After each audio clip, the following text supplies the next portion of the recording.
read you is in Romans chapter 8, verse 20.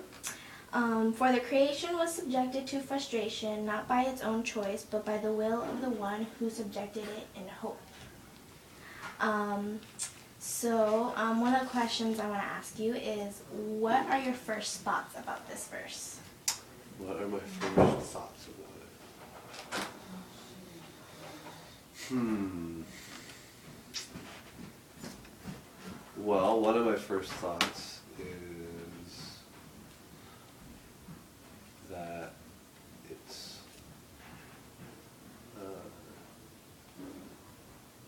a strange idea that God would intend for our world to be the way that it is, because there's so much suffering and evil in the world. Mm-hmm. So it's hard for us to make sense out of how that's possible or why. Mm-hmm. And it's also true that not all of the biblical writers really exactly agree on this, right? Yeah.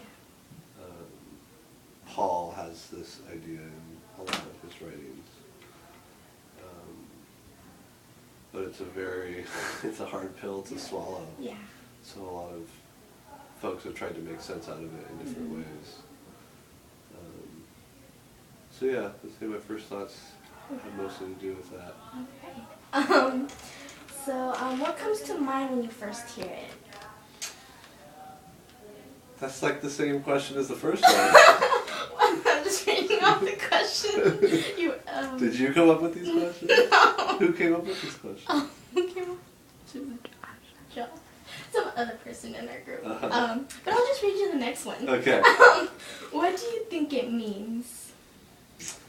Well, I think that Paul was saying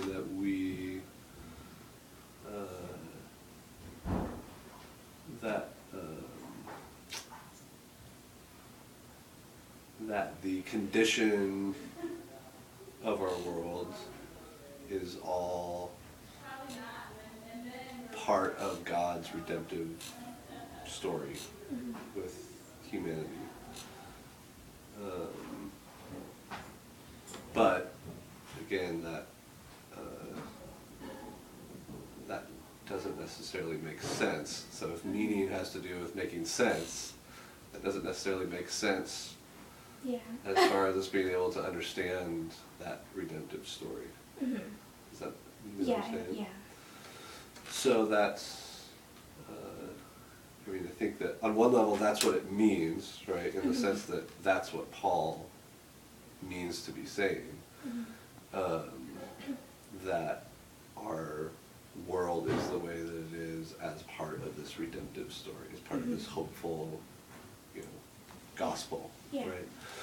But it doesn't necessarily make sense to us, even if we understand that that's what Paul means, and we understand the idea of being part of this redemptive story.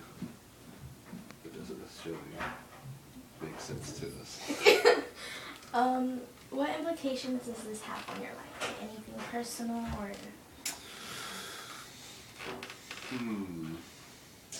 Yeah.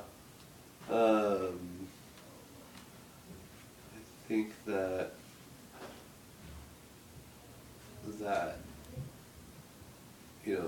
texts like these that we have in our tradition help us to be humble about our understanding of God's will and our understanding of God's history. That even if we have some concerns about, like a lot of theologians do, about this idea that